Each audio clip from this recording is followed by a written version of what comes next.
Okay,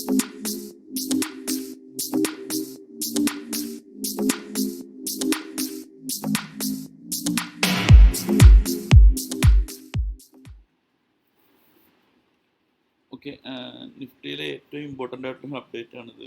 ഇത് long time വേവിൽ update തന്നെയാണ്. കഴിഞ്ഞ കുറച്ച് ദിവസങ്ങളായിട്ട് നിഫ്റ്റി മുകളിലേക്ക് പോകുന്നുണ്ടായിരുന്നെങ്കിലും ഈ മുകളിലേക്ക് പോയ അപ് മൂവ് കംപ്ലീറ്റ്ലി ഒരു ഓരോ ഇൻ്റർവെല്ലിലും റീസണബിൾ ആയിട്ടുള്ള ഒരു കറക്ഷൻ തന്നിട്ടുണ്ടായിരുന്നു. സോ ഈ അപ് മൂവിനെ നമുക്ക് കണ്ടിന്യൂസ് ആയിട്ട് ഒരു ഇമ്പൾസീവ് മൂവ് ആണോ എന്ന് ചോദിക്കുകയാണെങ്കിൽ it doesn't completely look like impulsive. കാരണം ഇമ്പൾസസ് എന്ന് പറയുമ്പോൾ സാധാരണയായിട്ട് ഇത്തരം മൂവ് ഇങ്ങനെയാണ് ഫാസ്റ്റായിട്ട് ഇമ്പൾസീവ് മൂവ്സ് വരിക. പക്ഷെ ഇവിടെ അങ്ങനെ ഒരു കണ്ടിന്യൂസ് ഇമ്പൾസ് മൂവ് ഉണ്ടായിട്ടില്ല. അപ്പോൾ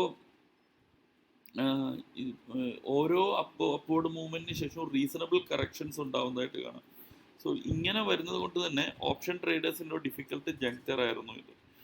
അപ്പോൾ ഇത് നമുക്കൊരു പോസിബിലിറ്റി തരികയാണ്. ഇത് തരുന്ന പോസിബിലിറ്റി എന്താണെന്ന് വെച്ച് കഴിഞ്ഞാൽ whether we are making some sort of a B wave here എന്നൊരു ക്വസ്റ്റ്യൻ വരുന്നുണ്ട്. അപ്പോൾ ബി വേവ് വരുന്ന സ്ട്രക്ചർ വരുമ്പോഴത്തേക്കും നമുക്കാണെങ്കിൽ ആക്ച്വലി എങ്ങനെയാണ് ഈ സ്ട്രക്ചർ ഫോം ചെയ്യുന്നത് എന്നുള്ളത് നോക്കണം. ആ സ്ട്രക്ചർ നോക്കുന്നതിന് വേണ്ടി എക്സ്പാൻഡ് ഫ്ലാറ്റ് എന്നുള്ള ഐഡിയയിലേക്ക് നിങ്ങൾ നോക്കേണ്ടതാണ്. നമ്മുടെ പേജ് നമ്പർ 277 എക്സ്പാൻഡ് ഫ്ലാറ്റിനെ പറ്റി പറയുന്നുണ്ട്, 277.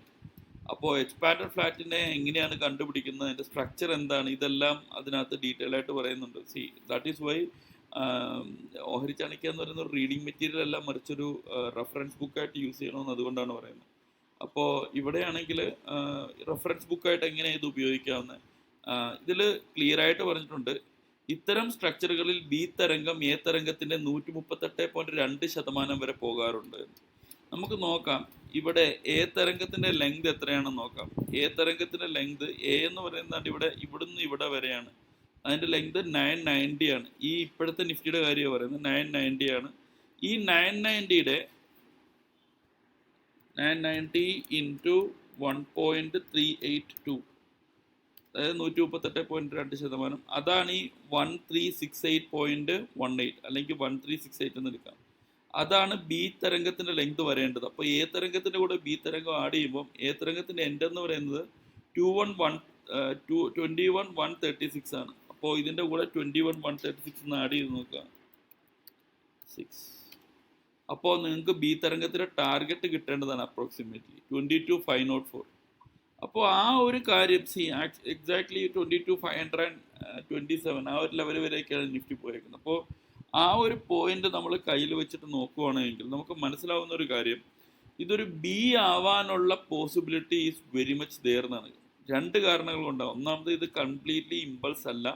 രണ്ടാമതായിട്ട് എയുടെ 138 ആണ് ഇവിടെ വന്നിരിക്കുന്ന ബി.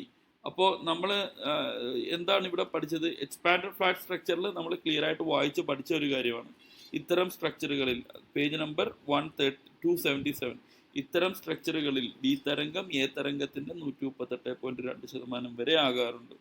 അപ്പോൾ ഇനി എന്താണ് വരാൻ സാധ്യത, ഒരു സി തരംഗം വരാനുള്ള സാധ്യതയുണ്ട്. So be careful.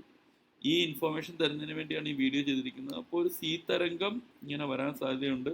അതിൻ്റെ മാക്സിമം ലെങ്ത് എന്ന് പറയുന്നത്, അതിൻ്റെ മിനിമം ലെങ്ത് എന്ന് പറയുന്നത് 1ഉം മാക്സിമം ലെങ്ത് എന്ന് പറയുന്നത് ആക്ച്വലി എക്സ്പാൻഡ് ഫ്ലാറ്റ് ആയതുകൊണ്ട് നോർമലി 1.618 ഓഫ് എ യു ആയിരിക്കും. സോ ഇതൊരു കോഷ്യസ് ആവേണ്ട ലെവലാണ് എന്നാണ് നമ്മൾ പറഞ്ഞതിൻ്റെ ആശയം. അതേപോലെ തന്നെ ഓഹരി ചാണക്യ എങ്ങനെയാണ് നിങ്ങൾക്ക് പ്രാക്ടിക്കൽ മാർക്കറ്റിൽ അപ്ലൈ ചെയ്യാൻ പറ്റുന്നത് എന്നുള്ള ആ രീതിയിലാണ് ഈ ബുക്ക് എഴുതിയിരിക്കുന്നത്. ഓക്കെ, പ്രാക്ടിക്കൽ മാർക്കറ്റിൽ അപ്ലൈ ചെയ്യാൻ വേണ്ടി തന്നെയാണ് പ്യുവർലി. അതിൻ്റെ സ്ട്രക്ചറുകളും അതിൻ്റെ കണക്കുകളായാലും എപ്പോഴും പ്രാക്ടിക്കൽ മാർക്കറ്റിൽ അപ്ലൈ ചെയ്യാൻ വേണ്ടി നിങ്ങൾക്കൊരു ഗൈഡായിട്ട് ഒരു ഡിക്ഷണറി പോലെ യൂസ് ചെയ്യാൻ വേണ്ടിയാണ് ഈ ബുക്ക് എഴുതിയിരിക്കുന്നത്. അതിന് റിലവൻറ്റ് എക്സാമ്പിൾസ് എല്ലാം നിരവധി കൊടുത്തിട്ടുണ്ട്. സോ ആ രീതിയിൽ നിങ്ങൾ ഇത് യൂസ് ചെയ്യുക.